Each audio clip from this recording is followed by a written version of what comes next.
तो हेलो दोस्तों, स्वागत है आपका एक बार फिर से आपके अपने चैनल पर। तो दोस्तों, मैं आपका दोस्त देवराज और आ चुका हूँ एक नई वीडियो के अंदर। तो दोस्तों, इस वीडियो के अंदर मैं आप लोगों के सामने क्या रखने वाला हूँ, आप लोग थंबनेल देख के समझ गए होंगे। तो दोस्तों, इस वीडियो के अंदर मैं बताने वाला हूँ कि आपने जो हिंदी में कुछ नहीं पढ़ा, 10वीं क्लास में आप पढ़ रहे हो, आपने कुछ नहीं पढ़ा और आपका एग्जाम आ चुका है जल्दी ही पास में, तो आप उसके अंदर ऐसा क्या करें ताकि आप आसानी से पास भी हो जाए और अच्छे खासे नंबर भी बन जाए। तो ऐसा ही कुछ इस वीडियो के अंदर मैं बताने वाला हूँ। तो बिना टाइम बर्बाद किए इस वीडियो को शुरू करते हैं।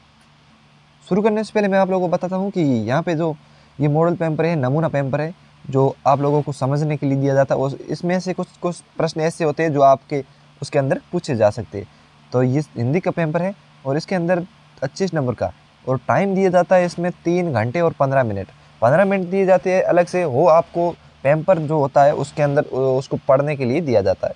और विद्यार्थी के लिए निर्देशक, जो विद्यार्थी होता है, परीक्षार्थी, वो सर्वप्रथम आप यहाँ पे जो ये यहाँ पे लिखना होता है रोल नंबर, वो आप ज़रूर लिखें, ताकि कोई अगर चेक करने आ जाए तो वो पूछे कि ये पेपर किसका है, तो आप बता देंगे कि ये मेरा ही है। और दूसरा निर्देशक है, सभी प्रश्न करना अनिवार्य। जो प्रश्न इसके अंदर 10, 20, 30 जितने भी दिए जाते हैं वो करना अनिवार्य है, सारे के सारे। तीसरा है, प्रत्येक प्रश्न का उत्तर उत्तर पुस्तिका में लिखिए। मतलब जो आपको कॉपी दी जाती है बोर्ड एग्जाम पे जो लिखने के लिए, उसके अंदर सारे क्वेश्चनों के उत्तर लिखने हैं। और चौथा क्वेश्चन है, जिन प्रश्नों में आंतरिक खंड है उन सभी के उत्तर एक साथ लिखिए। जैसे प्रश्न है पहला, ठीक है, उसके अंदर 1, 2, 3 इस तरीके से हो, तो उसको सबको एक साथ लिखे और नीचे लाइन जरूर खींचे, ताकि उसको समझ में आ जाए, जो कॉपी से कर रहे हैं उनको समझ में आए कि ये किस तरीके से है और किस प्रश्न का कौन सा उत्तर है। तो अब है पांचवा, प्रश्न का उत्तर लिखने से पूर्व प्रश्न की संख्या डाली। मतलब इसमें ऐसा बता रहा है कि जो प्रश्न होता है, जैसे पहला प्रश्न है, उसकी संख्या जरूर डाले, ताकि जो चेक कर रहा है उसको पता चले कि हाँ, ये प्रश्न का उत्तर कौन से का है। तो सामने प्रश्न संख्या डाली, उसके बाद में उत्तर लिखिए, और उत्तर लिखने के बाद नीचे लाइन जरूर खींचिए। तो अ, और मैं बताता हूँ, इसमें खंड अ होता है, ब होता है और स और द होता है, 4 खंड होते हैं, ठीक है। तो पहला क्वेश्चन है, पहले खंड का जो है, निम्नलिखित वास्तविक प्रश्नों के उत्तर अपनी उत्तर पुस्तिका में लिखिए। जो आपको कॉपी दी जाती है उसके अंदर इन सब के उत्तर लिखने हैं। तो पहले का पहला है, पंडिताइन शब्द में प्रयुक्त प्रत्यय है, तो इसमें प्रत्यय है वो है ब, आइन। दूसरा क्वेश्चन है, सौ शब्द का सही संधि विच्छेद कीजिए, तो इसका सही आंसर है द। तीसरा क्वेश्चन है, पहले का तीसरा, भ्रमर गीत की भाषा क्या है, तो इसकी भाषा है ब्रज। था कि भ्रमर गीत की भाषा कौन सी है, तो इसमें जो भाषा है वो है ब्रज। पहले का चौथा है, अर्धनारी कविता में किस आभा की वर्णन है, किसका वर्णन किया गया है, तो इसमें है फागुन जो आभा थी उसका वर्णन किया गया है, फागुन की आभा का। तो पांचवा है, जयशंकर प्रसाद का जन्म कहाँ हुआ था, तो इसका आंसर है वाराणसी, ठीक है, वाराणसी। शिव धनुष तोड़ने वाले को परशुराम ने किसके समान अपना शत्रु माना, तो इसका आंसर है सहस्त्रबाहु की तरह। सातवां क्वेश्चन है, शहर के मुख्य बाजार में चौराहे पर किसकी प्रतिभा लगी हुई थी, तो इसका आंसर है नेताजी सुभाष चंद्र बोस, अ। तो बढ़ते हैं नेक्स्ट पेज के अंदर और वहां पे सारा कुछ बताते हैं आपको। तो हम लोग आ चुके हैं नेक्स्ट पेज के अंदर। ये पेज नंबर 3 होने वाला है। इसके पहले का ही इसमें 8वां है, ठीक है, 8वें में आए 8वां है, ठीक है। यही सच है कहानी संग्रह के लेखक कौन, तो इसका लेखक है मनु भंडारी, ठीक है। लखनवी अंदाज लेख के माध्यम से कवि ने किस पर व्यंग्य किया है, तो इसका आंसर है नवाब पर। मानव संस्कृति है, तो इसका आंसर आप लोग मुझे कमेंट में दीजिए। और 11वां है, मेहनतकश बादशाहों का शहर कहा जाता है, तो इसका आंसर है अ, गंतोक। 12वां क्वेश्चन है, पिताजी तर्केश्वर को क्या नाम से पुकारते थे, मतलब प्यार से उसका नाम क्या बोलते थे, तो उसका नाम बोलते थे भोलानाथ, ब राइट है इसका। क्वेश्चन नंबर है 2, ये जो 12 क्वेश्चन आए थे छोटे छोटे, वो पहले के 12 खंड थे, और मैंने बताया है कि खंड एक साथ लिखिए। मतलब पहले का आपको पहला आ रहा है तो पहला लिखिए, उस तरीके से सारा को एक साथ लिखिए, पहले क्वेश्चन के सारे खंडों को, ठीक है। जैसे 1 था, 2 था, इस तरीके से ये 12 है, उस सबको एक साथ लिखिए। अब दूसरा क्वेश्चन है रिक्त स्थानों की पूर्ति कीजिए। तो जिस क्रिया में दो कर्म प्रयुक्त होते हैं उसको कहते हैं द्विकर्मक क्रिया। ठीक है, ये है यहाँ पे। और दूसरा है अविकारी शब्द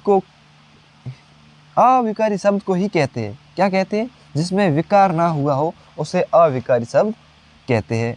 तीसरा है समास के दोनों पद समान रूप से प्रधान होते हैं। किस समास के होते हैं? तो इसका है कर्मधारय समास। ठीक है। तो चौथा क्वेश्चन है संज्ञा सर्वनाम क्रिया या अव्यय शब्दों के साथ जोड़कर विशेषण बनाते। तो इसका आंसर है प्रत्यय। प्रत्यय है, प्रत्यय जोड़कर विशेषण बनाते। पांचवा है संज्ञा के स्थान पर प्रयुक्त होने वाले शब्द क्या कहलाते हैं? तो वो शब्द कहलाते हैं सर्वनाम। ठीक है। छठा क्वेश्चन है इसमें, पहले का छठा है उपसर्ग में शब्दांश है जो शब्द के आगे जोड़कर शब्द में परिवर्तन कर देते हैं। तो आई होप आपको यहाँ तक आसानी से समझ में आ रहा होगा। और अब बढ़ते नेक्स्ट पेज के अंदर। तो तीसरा पेज आप लोगों के सामने है। इसमें बताए हुए हैं निम्नलिखित अपठित गद्यांश को पढ़कर दिए गए प्रश्नों के उत्तर पुस्तिका में लिखिए।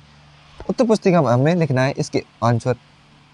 क्वेश्चन है पहला, दूसरा, तीसरा, चौथा, पांचवा, छठा, यानी 6 नंबर का ये है। 6 नंबर का इसके अंदर आप लोगों को पढ़ के आंसर देना पड़ता है। तो गद्यांश का उसी शीर्षक क्या होता है? शीर्षक मतलब जिसके बारे में बातचीत हो रही है, जो आपको गद्यांश दिया अपठित, उसके अंदर जो ज़्यादा बात हो रही है वही शीर्षक होता है। ठीक है। इस तरीके से आप पढ़ के दे सकते हो आंसर। अगर आपको करना नहीं आता है कि भाई कैसे करें, तो मैंने इसके डिस्क्रिप्शन में एक वीडियो डाला है। उस वीडियो में सारा कुछ मैंने समझाया है, वो आप समझ के कर सकते हो। ठीक है। ये भी सेम है अपठित पद्यांश है। पद्यांश भी सेम ही होता है, वो भी वीडियो मैंने डाल दिया है। ये सेम वीडियो के अंदर दोनों मिल जाएंगे। तो आप जाके डिस्क्रिप्शन में चेक करिए और वहाँ से कर लीजिए। अब बढ़ते हैं नेक्स्ट पेज के अंदर। तो नेक्स्ट पेज यह है निम्नलिखित लघुतरात्मक प्रश्नों के उत्तर लगभग 40 शब्दों में दीजिए।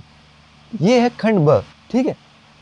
इसके अंदर आपको 40 शब्दों के अंदर ये जो 2 नंबर के क्वेश्चन दे रखे हैं, इसके आंसर देने हैं। आप लोग इसके आंसर किस तरीके से देंगे तो मैं बताता हूँ। अगर आप लोगों को मैंने इस वीडियो किस टॉपिक पे बनाया, मतलब आपको कुछ नहीं आता है फिर भी आप अच्छे खासे नंबर ले आ सकते हो, 40-45 से ऊपर बिगर पढ़े तो आप इस वीडियो में सही पहुँचे हो। और आप लोगों को मैं बताना चाहता हूँ कि ये जो प्रश्न है काशी संस्कृति की पाठशाला है, नौबत खाने में इबादत पाठ के आधार पर लिखी, लेकिन आपको कुछ याद नहीं है क्योंकि आपने पढ़ा नहीं था। और अब बताता हूँ मैं आपको, ये 5वां क्वेश्चन है तो आप क्वेश्चन नंबर 5 लिख दीजिए। उसके बाद में आपको क्या लिखना है? उसके बाद में लिखना है काशी संस्कृति की पाठशाला नौबत खाने इबादत पाठ के आधार पर निम्नलिखित है।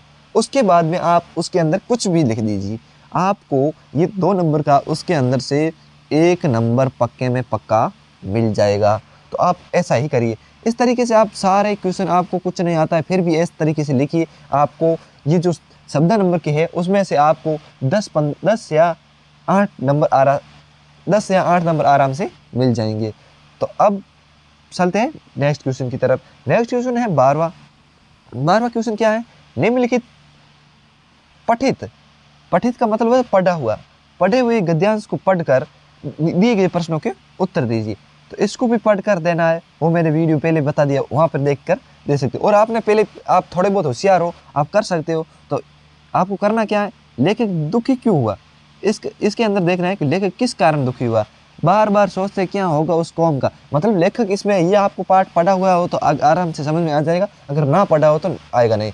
मैंने तो पढ़ रखा है क्योंकि आप लोगों के सामने एक क्लास लेकर आ चुका हूँ, तो आपको आपके सामने सारा कुछ पढ़ना पड़ता है, इसलिए मैंने सारा कुछ पढ़ रखा है। इसलिए इसमें से मतलब है लेखक क्यों दुखी हुआ। लेखक इस कारण दुखी हुआ था कि जो सुभाष चंद्र बोस जी की जो प्रतिभा थी उसकी तरह मतलब कोई देखता भी नहीं था, यानी लोगों के मन में देशभक्ति की कोई प्रेम भावना नहीं है।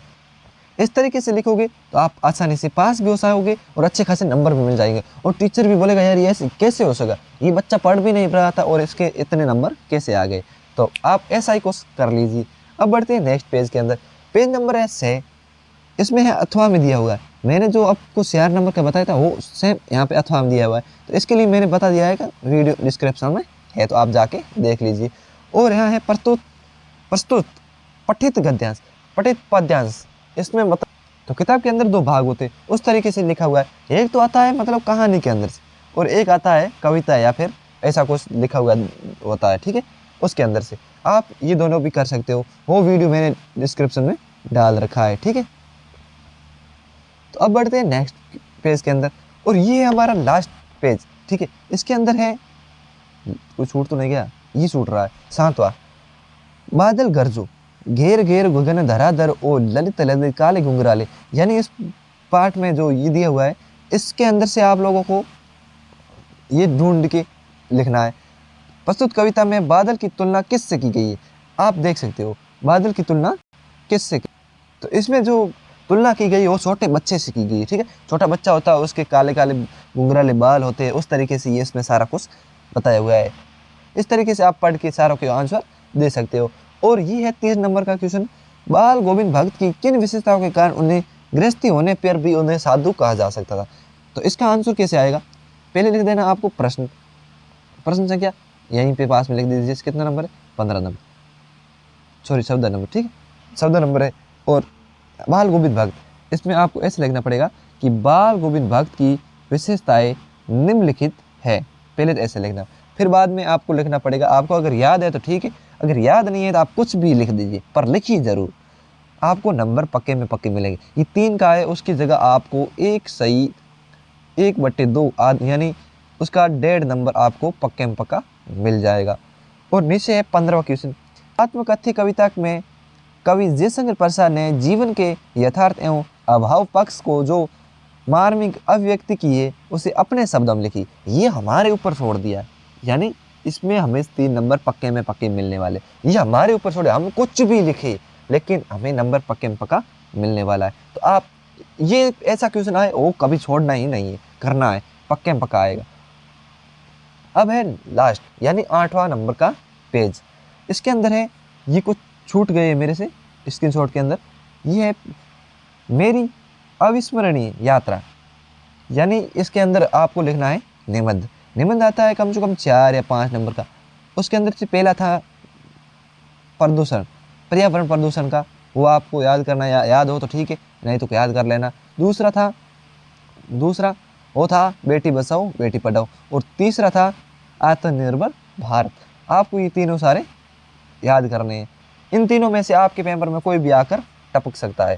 तो अब है लास्ट क्वेश्चन है 19 और 20 नंबर का। 19वें नंबर पर क्वेश्चन है, समय को राज की उस माध्यमिक विद्यालय गोपालपुर का महेश मानकर प्रधानाचार्य को विद्यालय में खेल सप्ताह मनाए जाने हेतु एक पत्र लिखना है। इसमें पत्र लिखना है, किसको लिखना है? प्रधानाचार्य, यानी प्रार्थना पत्र है। प्रार्थना पत्र लिखना है आपको प्रधानाचार्य को। आप लिख सकते हो सेवा में श्रीमान प्रधानाचार्य, ठीक है, उस तरीके से आप कुछ भी लिख दीजिए। उसके बाद में विषय है, विषय क्या है? खेल सप्ताह मनाए हेतु प्रार्थना पत्र है, और नीचे आप महोदय लिख दीजिए। और उसके बाद में जो वातावरण मतलब वार्तालाप होती है वो अपने हिसाब से सारा कुछ लिख दीजिए, ठीक है। लिखने के बाद लास्ट क्वेश्चन है, निर्धन महिलाओं द्वारा बनाई गई दरिया की बिक्री हेतु विज्ञापन लिखना है। इसके अंदर आप लोग को लिखना है विज्ञापन। अगर आप लोग चाहते हो कि विज्ञापन किसे लिखा जाता है तो आप कमेंट करके जरूर बताएं। पर आप कमेंट क्या करोगे, आप तो कल परसों आपका एग्जाम है, लेकिन आप कमेंट जरूर करिए ताकि मैं आपको जल्द ही वीडियो लाने की संभावना जताऊँ। तो आई होप आज का वीडियो आप लोगों को बहुत ही आसानी से समझ में आया हो।